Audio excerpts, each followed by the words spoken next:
අපි දැන් කෑගාල ශ්‍රියානි ඩ්‍රස් පොයින්ට් එකට ඇවිල්ලා ඉන්නේ. අපි බලමු මෙතන ෆාදර්ස් ඩේ එක්ස්පෙරිමන්ට් එක මොන වගේ වෙයිද කියලා. එන්න.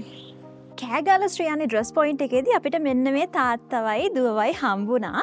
අපි දැන් ෆාදර්ස් ඩේ එක්ස්පෙරිමන්ට් එක මෙයාලත් එක්ක කරන්න තමයි යන්නේ. අපි මුලින්ම හමුකෝ නම මොනවද කියලා. මම චමත්සර. චමත්සර. ඒකට තාත්තගේ නම? මම වසන්ත.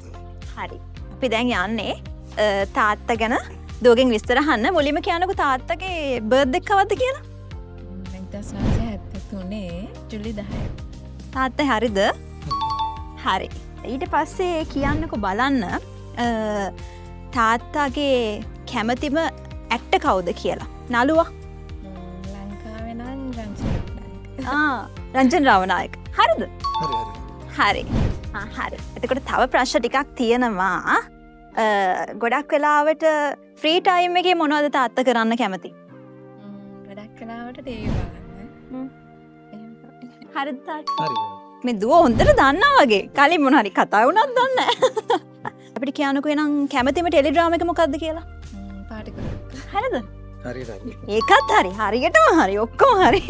තාත්තා වැඩියෙන්ම අඳින්න කැමති කලර්ස් මොනවද? මෙරන් බ්ලැක් වගේ. හරිද? ඒකත් හරි. ඔක්කොම හරි.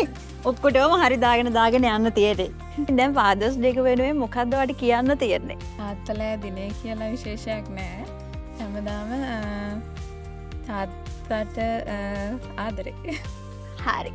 ඉතින් ওই විදිහට තමයි අපි කෑගල ශ්‍රියානි ඩ්‍රස් පොයින්ට් එකේදී ෆාදර්ස් ඩේ එක්ස්පෙරිමන්ට් එක කරේ. අපි තව කට්ටියත් එක්ක කතා කරලා බලමු. ෆාදර්ස් ඩේ එක්ස්පෙරිමන්ට් එක කරන්න අර පැත්තේ ඉන්නවා අපිට පේනවා තාත්තයි දුවයි.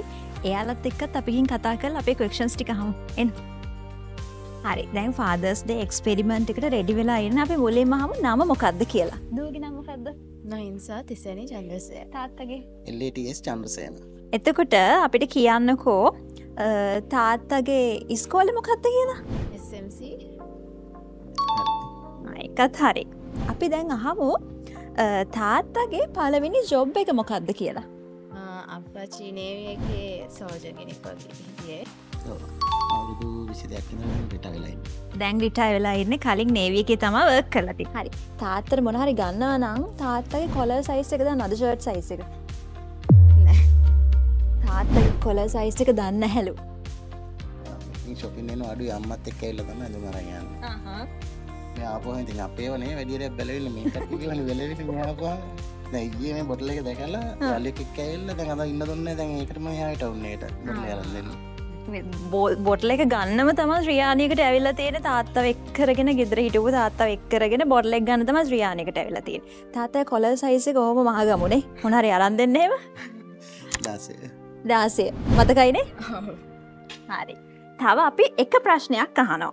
හරිද? තාත්තා වැඩියෙන්ම බලන්න කැමති ස්පෝර්ට්ස් මොන හරි තියනවද? වොලිබෝල්.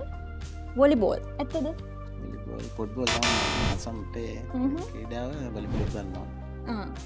ෆුට්බෝල් වලට තමයි ආසම කියලා කිව්වේ. එතකොට කවුද කැමතිම ප්ලේයර් හරි මොකක් හරි තියනවද? මැරඩෝනා. හරි. දැන් ඔහොමම කියන්නකෝ අපිට ඔයාලට මොකද තාත්තා ගැන හිතෙන්නේ කියලා? අප්පච්චි ගොඩක් මන් ළඟින් ඉන්නවා. හැමදේටම මත් එක්ක ඉන්නේ අප්පච්චි. ඉතින් මම ගොඩක් ආදරේ. ඔව් ඉතින් හැම දෙයකම ළඟින් ඉන්නවා වගේ තමයි අර ගෙදර හිටියා. බෝතලේ දැක්කා. දැන් අද එක් කරගෙන ඇවිල්ලා බෝතලෙත් අරගෙන නේ. ආදරේ. තාත්තා ගැන ගොඩක් දේවල් දැනගත්තනේ. මගෙන් ඔන්න ලොකු උදව්වක් වුණා ඔයාට. හරි නේද? හරි එහෙනම් බොහොම ස්තුතියි. ෆාදර්ස් ඩේ එක්ස්පෙරිමන්ට් එකට අපිත් එක්ක ජොයින් වුණාට. Thank you.